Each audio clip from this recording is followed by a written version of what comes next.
मनुष्य में हड्डियों की कुल संख्या कितनी होती है? मनुष्य में हड्डियों की संख्या होती है 206। कितनी होती हैं मनुष्य के अंदर हड्डियाँ? 206 हड्डियाँ होती हैं। और यदि बात की जाए तो नवजात शिशु में हड्डियों की संख्या कितनी होती है?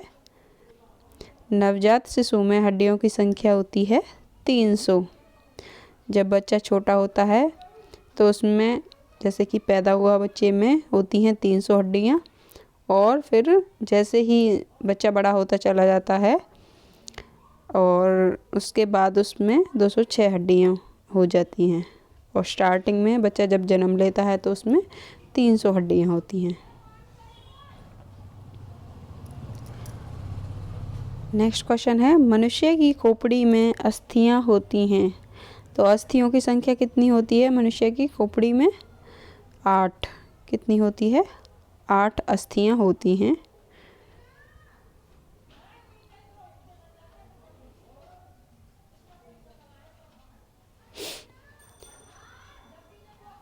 मनुष्य के शरीर में पसलियों के कितने जोड़े होते हैं? मनुष्य के शरीर में पसलियों के कितने जोड़े होते हैं? तो बात की जाए पसलियों की तो 12 जोड़े होते हैं, यानी कि 24 पसलियाँ होती हैं। और यदि बात जोड़े में पूछा जाए कि कितने जोड़े होते हैं तो जोड़े होते हैं 12। और यदि क्वेश्चन ऐसे आ जाए कि मनुष्य के अंदर कितनी पसलियाँ होती हैं तो आंसर आएगा 24।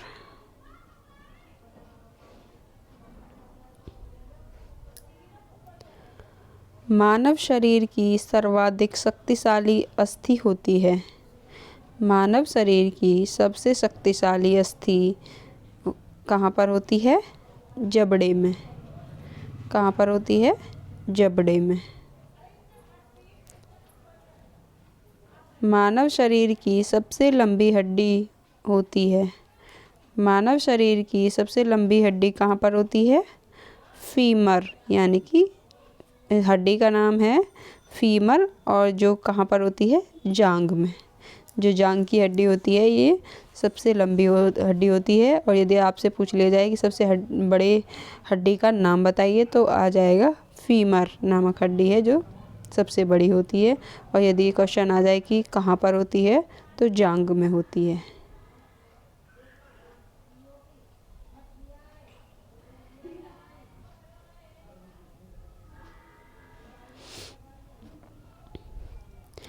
मनुष्य के शरीर में पैर की हड्डी होती है, तो पैर की हड्डी होती है जो मनुष्य के शरीर में, वो कैसी होती है? वो खोखली होती है। कैसी होती है? खोखली।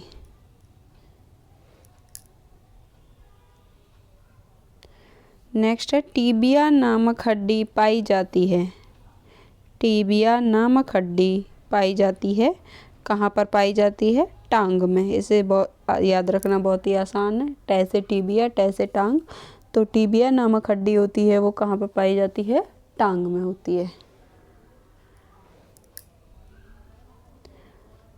मानव शरीर में किस अंग की हड्डी सबसे लंबी होती है? मानव शरीर में किस अंग की हड्डी सबसे लंबी होती है? तो यह भी हमने पीछे रिपीट किया था। तो किस अंग की हड्डी होती है जो सबसे लंबी होती है? जांघ की। और हड्डी का नाम उसका है क्या? फीमर नामक हड्डी होती है जो सबसे लंबी होती है। और कहाँ पर होती है? जांघ में।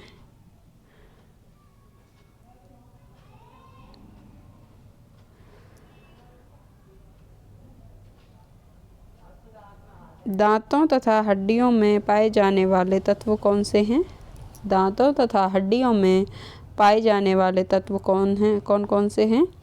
कैल्शियम और फास्फोरस नामक तत्व हैं जो कि दांतों और हड्डियों के लिए आवश्यक तत्व होते हैं।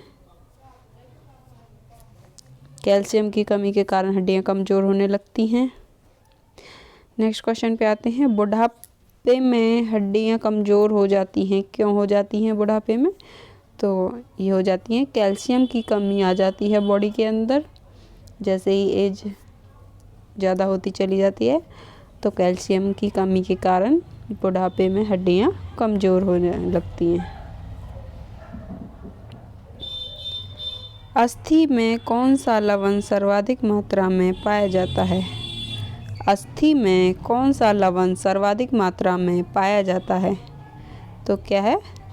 कैल्शियम फॉस्फेट नामक तत्व है जो कि सर्वाधिक मात्रा में पाया जाता है अस्थियों में।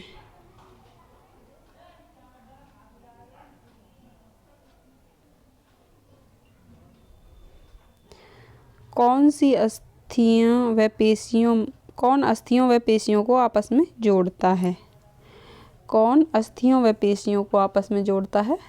तो टेंडन है जो अस्थियों व पेशियों को आपस में जोड़ता है। मनुष्य के जीवन काल में कितने दांत 2 बार विकसित होते हैं? मनुष्य के जीवन काल में कितने दांत 2 बार विकसित होते हैं? तो कितने होते हैं? 20 टीथ्स हैं जो कि 2 बार विकसित होते हैं मनुष्य के जीवन काल में। 20 दांत 2 बार विकसित होते हैं। मानव शरीर में पाचन का अधिकांश भाग किस अंग में संपन्न होता है? मानव शरीर में पाचन का अधिकांश भाग किस अंग में संपन्न होता है? छोटी आंत में। कहाँ पर पाचन होता है ज़्यादातर? छोटी आंत में। मनुष्य में पाचन क्रिया प्रारंभ होती है। तो मनुष्य के अंदर पाचन क्रिया कहाँ से प्रारंभ हो जाती है? मुख से, यानी कि मुंह से ही पाचन क्रिया, पाचन होना भोजन का शुरू हो जाता है।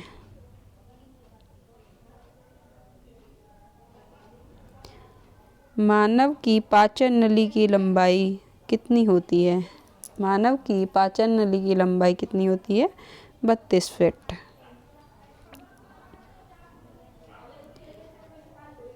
मुख में स्टार्च का शर्करा में पाचन किसके द्वारा होता है?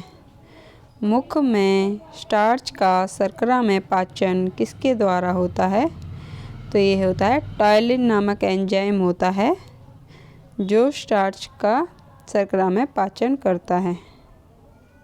इम्पोर्टेंट क्वेश्चन है, यदि आप किसी भी एग्ज़ाम की तैयारी कर रहे हैं ये क्वेश्चन कई बार रिपीट किया जा चुका है।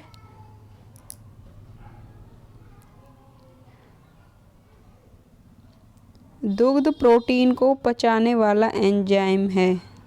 दुग्ध प्रोटीन को पचाने वाला एंजाइम कौन सा है? रेनिन नामक एंजाइम। रेनिन नामक एंजाइम। लार में कौन सा एंजाइम पाया जाता है? लार में कौन सा एंजाइम पाया जाता है? तो लार में टायलिन नामक एंजाइम पाया जाता है। मोस्ट इम्पोर्टेंट क्वेश्चन है आपके एग्ज़ाम के लिए। लार में टायलिन नामक एंजाइम पाया जाता है। भोजन पचाने के लिए आवश्यकता होती है। तो भोजन पचाने के लिए किनकी आवश्यकता होती है? एंजाइम्स की आवश्यकता होती है, एंजाइमों की आवश्यकता होती है भोजन को पचाने के लिए।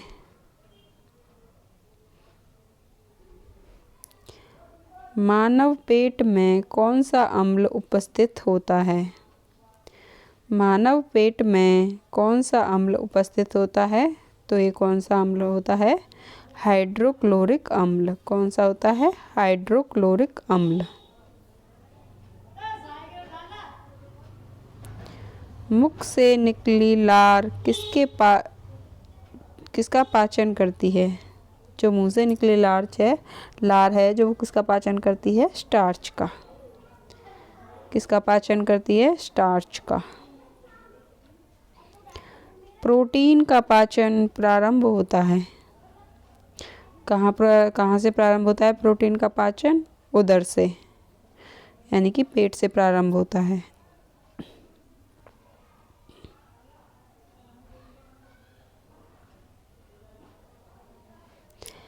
पेप्सिन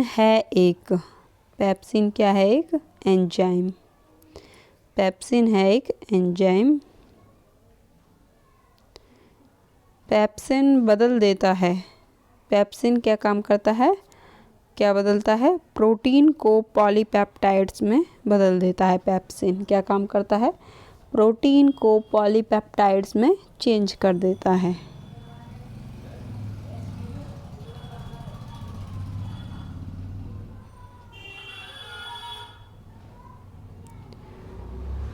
पाचन क्रिया में प्रोटीन बदल जाते हैं।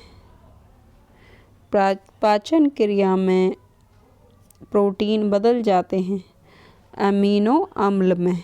किस में बदलते हैं? अमीनो अम्ल में बदल जाते हैं प्रोटीन।